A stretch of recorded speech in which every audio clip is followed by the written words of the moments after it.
Bright lights, bustling streets, and the sounds of Lady Luck showering silver echo from every direction.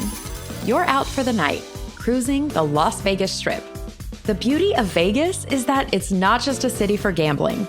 It's so much more. From A-list residencies featuring your favorite music stars to over-the-top theatrical performances, Sin City has a whole lot more to offer. So, buckle up for an unforgettable ride through this brilliant desert city. We'll take a walk through vintage Vegas, hit up all the hottest culinary crooners on and off the Strip, and hear about the unmissable variety of entertainment that's waiting for you in Las Vegas. Hello, everybody, and welcome back to Traveling with AAA. I'm excited to introduce you to Melinda Sheckells. She's an editor and writer in Vegas for more than a decade. Her work has appeared in The Hollywood Reporter, Billboard, People, Business Traveler, and Forbes Travel Guide. She is passionately dialed in to both on the Strip and off the Strip life. Hi, Melinda. Welcome to the show. Hi, how are you? So thrilled to be here talking about my favorite thing, Las Vegas. Tell us about your relationship with Las Vegas and what excites you so much about it. Yeah, so I've lived in Las Vegas for about 17 years now. And, what's really interesting was I, like many people that moved to this city, thought I'd be here a year or two. And then that was it, that it was just going to be a stopover. But Vegas really it gets in under your skin, so to speak. We just have a lot of jokes about that as us locals is you just can't get Vegas out of your blood once it's in there. So I still think it's the best place to live even after all this time. And I wouldn't live anywhere else because we have so many things always right at our fingertips. What new shows and experiences can people look forward to and probably start thinking about getting tickets now? I was at the Spiegelworld show opening for DiscoShow. Now, Spiegelworld is the producer behind Absinthe, which is a long-running circus variety show on the Strip. They also have the Atomic Saloon over at the Venetian, which extends over 3 shows that they're developing for Caesars. DiscoShow has been in the works for, I would say, probably half a decade or more. I've been hearing about it. They started workshopping it in New York City pre-pandemic, and it finally made it to the stage early September. And it's very unconventional for a Vegas show. So some of the things that you will experience there that you don't experience at other shows is there's no seats. So you're not going in and sitting in a traditional theater seat. You are actually in the middle of the theater, in the middle of the black box, so to speak. The characters and actors happen around you. The show happens around you on screens, in live action. There's roller skating, there's disco. They also have revolving platforms around the black box where there's dancers, disco instruction. You're moving, you're on your feet, you're part of the action. And it really brings a totally new dimension to Las Vegas shows. So it keeps you active. It's about 70 minutes long, which is a great time frame because your feet don't start to hurt. It's like the perfect amount of time there. It's a very small, intimate group that you're in there with, and it's a lot of fun. I thought it was a real party. And of course, the music, disco music from the 70s and 80s, you can't go wrong with that. So it's a great way to celebrate with friends. And the other component that I loved about it is Spiegelworld started introducing restaurants to their mix. And now at DiscoShow, they have a diner, and it's called, get this, Diner Ross. Play on, obviously, Diana Ross, play on the creator of Spiegelworld, Ross Mollison. His name is Ross. And so Diner Ross is a full culinary experience that you can have before you go to DiscoShow. So it's like you're sitting in a New York City diner. I mean, it is remarkable the amount of set design and scenic work that they do on their projects. So this is a really fun night out that you can have in Vegas. And I highly recommend DiscoShow and Diner Ross. What a new, different way of doing Vegas. Wear comfortable shoes. Even though it's only 70 minutes, you still want to have comfortable footwear on. I actually brought a change of shoes just in case. So I had my dinner shoes and then my party shoes. That's a great tip. Just for Vegas in general, you never know when you're going to need a more comfy shoe to get around. Okay, well, tell us about the Friends experience at MGM Grand. So celebrating their 30th anniversary, they are going to launch an immersive experience here called the Friends Experience. It's going to have life-size creations of the set where you can go in and recount those memorable scenes over the years, be part of Ross and Rachel's iconic Las Vegas wedding scene. You can kick back in Monica's apartment, and you can obviously be part of those legendary opening credits. So this is really, really exciting. It's going to open later this year. It'll be at MGM. That's a must for any Friends fan, I would say. Tell us about the Neon Museum, because I heard it's relocating. So the Neon Museum, interesting backstory on that is they redid the La Concha Motel more than a decade ago. So the La Concha Motel was a very historic structure on the Las Vegas Strip, and they moved that downtown to be kind of the hub for the museum and the entryway for the museum. And now, because of the incredible attraction that the Neon Museum has become, they actually need to find more land, a new site. And so they've started due diligence on 2 sites. They have an outdoor display space and an indoor area that they're looking at that will be a very short walk away, offering a lot more programmable space for them. This is a great expansion effort. It'll give them the opportunity to increase their capacity by about 35% now. And I think that this is an incredible way for them to do even more fundraising as well. It is no small feat to redo these signs. So these signs can cost anywhere from $50,000 to $100,000. And so they really rely on those types of donations and also, obviously, admission tickets. This is our Smithsonian, so to speak. Our identity and our iconography is really what makes us who we are as a city. And a lot of that is in the visual language of our signs. And so this is a really important institution for us. Such a great way to keep the history alive, because there are always new hotels being built and old ones being demolished. And so it's nice that you can keep that continuity and see Vegas growing over the years in this one museum through the signs. I don't know if a lot of people know this, but the signs now are leased, actually. So resorts and properties lease these signs because they're so costly, and they constantly need to be updated and maintained by the sign companies.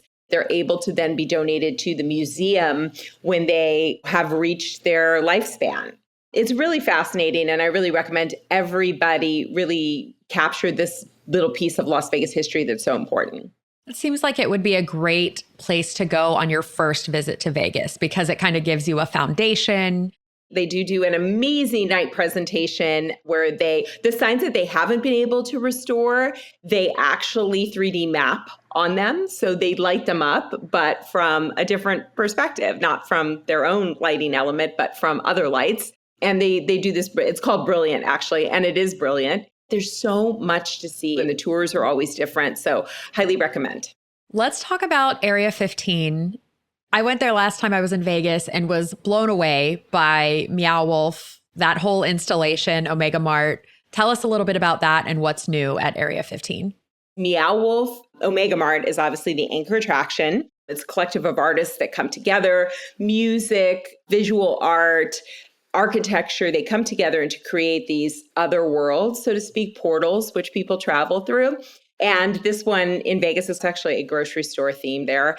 And there is a plot line. You can participate in the plot line, or you can just kind of choose your own adventure and enjoy the visuals, which is what I usually do. But some people are in there trying to crack a code. I'm not sure what the code is, but there is that element to it. But Meow Wolf has been incredibly successful here in Las Vegas and has become the top attraction. They do concerts there too. They have an arcade. They have restaurants. They do yoga classes. I mean, they have so many cool things.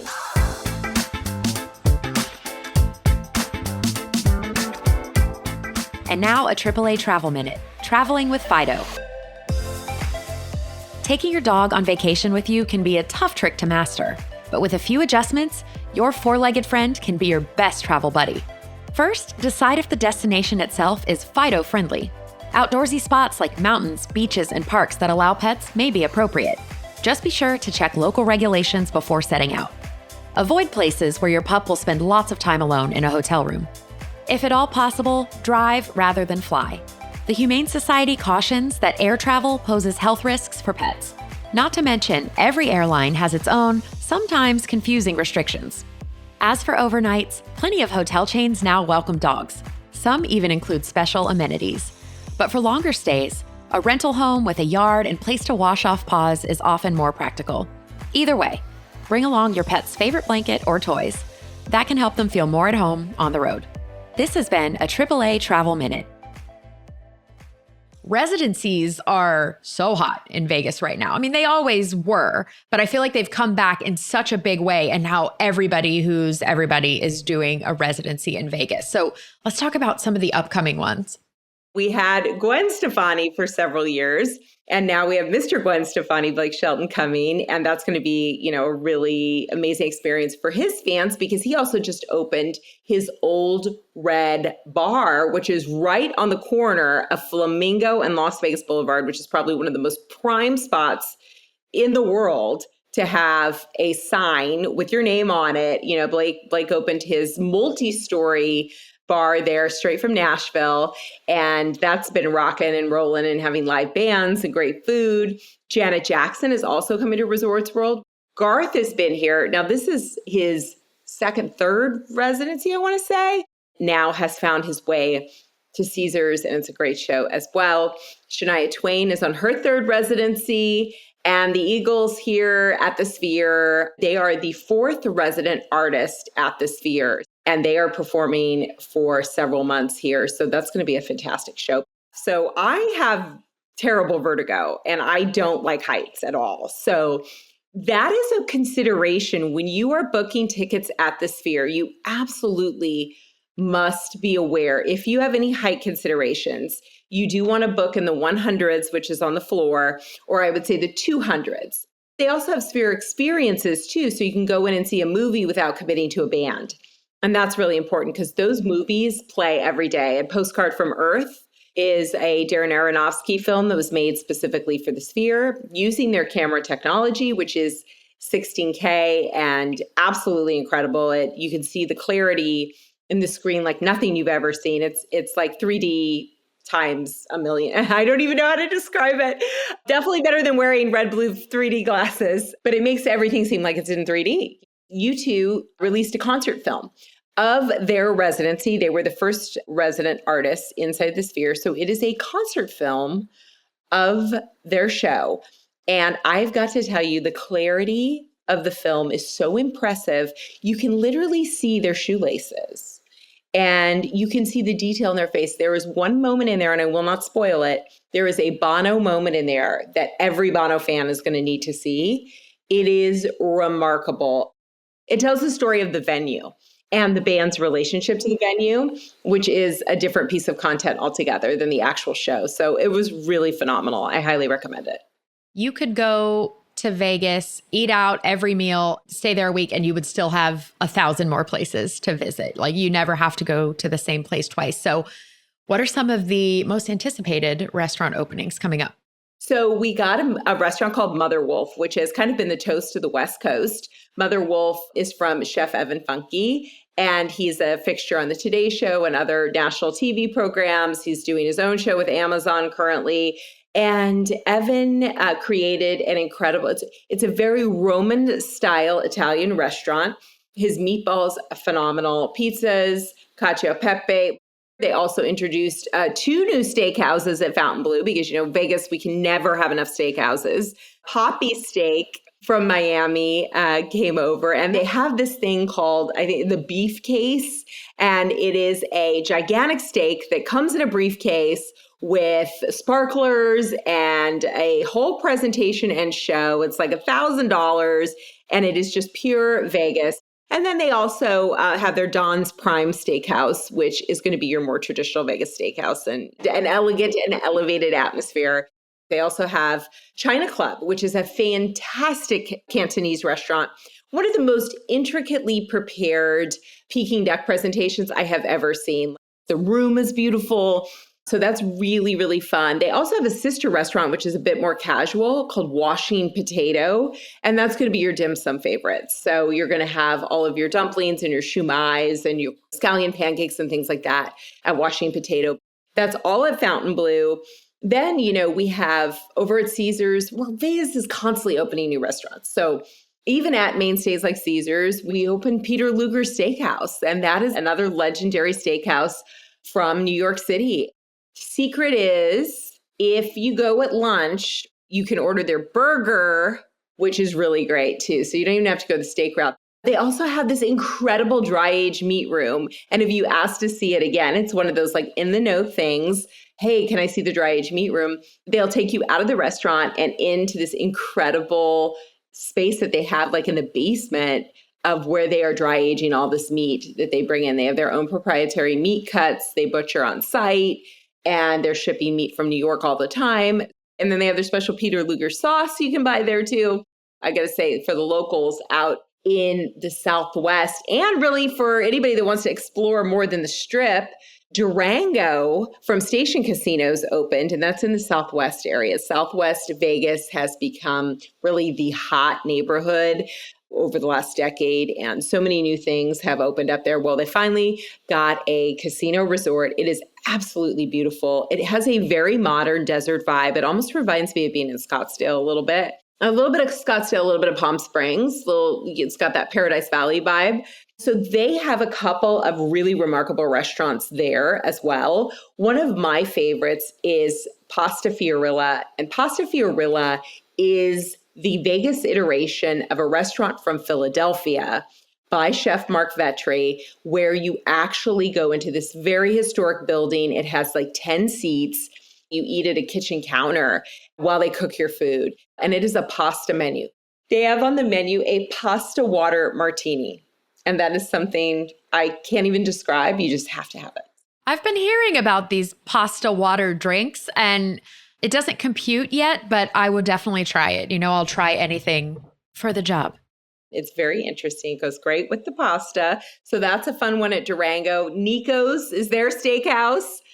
I love their burger. You got to go check that out. They just introduced what they're calling their golden hour, which is a happy hour in their lounge. Lots of fun things on that menu too. So you get great prices. And then over at Wynn has two very special pop-ups going on. So depending on when you're coming to town, Softa 1964 is a pop-up from Chef Alon Shaya. Softa 1964. And Softa 1964 is the story of his fictional grandmother, which Softa means grandmother, coming to Las Vegas to try her luck at the tables and her Thunderbird. And he created this beautiful storyline for this restaurant. And it's really a fun retro 1960s vibe in there. Beautiful flowers, lots of pinks, like bold colors. And it has all of his wonderful Mediterranean food. Think hummus with black truffles. And that's really all I have to say. Hummus, warm pita, black truffles. One more thing at Wynn, which I think everybody wants to check out, is the 4 Sixes Ranch Steakhouse. Now, if you are a fan of Yellowstone, Taylor Sheridan is the creator of Yellowstone. This is Wynn's partnership with Taylor Sheridan. He's a rancher, a real live rancher, and also a producer, writer, and creator of Yellowstone. He is bringing his 4 Sixes Ranch beef to a pop-up at Wynn. It's an indefinite pop-up, so we're not sure when it's closing. The product is remarkable. If you're a steak lover, this is really where you want to go. I also want to talk about some of the expansions that are going on with the hotels. Some of the hotels are getting bigger, building more, and then some are going away entirely, like the Tropicana. I know, and the Mirage, and that's so sad for us. So just kind of starting off at the top, Rio is undergoing a major transformation, new ownership. They put on some really fantastic lights actually on the exterior that are really fun to watch. And I think it's one of the best light shows in Vegas right now. So that's fun. And inside, new restaurants, new rooms, and a whole new look there for a very classic property. Down on the Strip, Mirage has closed and it will reemerge as the Hard Rock. They're erecting this crazy large guitar. It's from Seminole, the tribe that owns the Hard Rock in Florida as well. So that will be another tribal gaming casino here, the first one on the Strip, which is huge because we also have Virgin, which is off the Strip, and that is tribal. And then we also have Palms as well, which is from the San Manuel tribe. And so this will be our first tribal on the Strip, which is going to be a very big moment for gaming in Las Vegas. The Tropicana demolition, we're so sad to see her go. She is a legend in the city, but her time has come. Everybody's looking for implosion parties. I was actually just asking around, like, who's hosting the implosion parties? Vegas, we love to watch demolition. It's one of our guilty pleasures.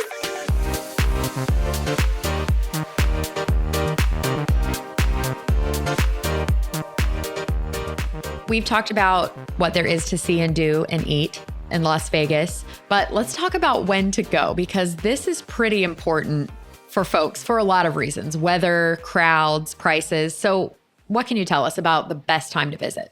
It just really kind of depends on what you're coming for. If you're coming for a sports weekend, are you coming for Golden Knights? Are you coming for football? That's become a big attraction point. So that's going to be a fall proposition. Our stadium is completely indoors and temperature controlled. You can enjoy those concerts during the summer too. There at Allegiant, the pricing in the city has exponentially grown. So those deals are really now something that people are in pursuit of. So you got to research those deals early, especially on the experiences, take advantage of them. Concert tickets and things are hard. They are a very expensive proposition. But there are some great deals on shows, like the Spiegelworld show is under $100. Wynn has ticket deals for under $100 too. So that's amazing for their show Awakening. This summer we hit 120. Maybe not so manageable, but 120 is pretty hot, but everywhere is air conditioned. So I even during those times, I find myself, I always bring my jacket because I'm freezing inside. And then the winter does get cold. This is like the number one thing people like didn't know about Vegas. During the winter, we're down like 20 degrees, under 30 degrees. So it gets cold here. October, November, definitely the best months of the year. And then on the other side of that, March, April, but that spring season goes so fast. Like sometimes we'll only have 2 weeks of spring. And another thing to be aware of is March is our windy season. So wind is definitely a factor in the valley here. And we have a windy season. We have a monsoon season. We get snow. All the things that you didn't think of that Vegas gets other than just being hot, it actually does happen. Do you have any other tips for scoring the best deals on a Vegas vacation?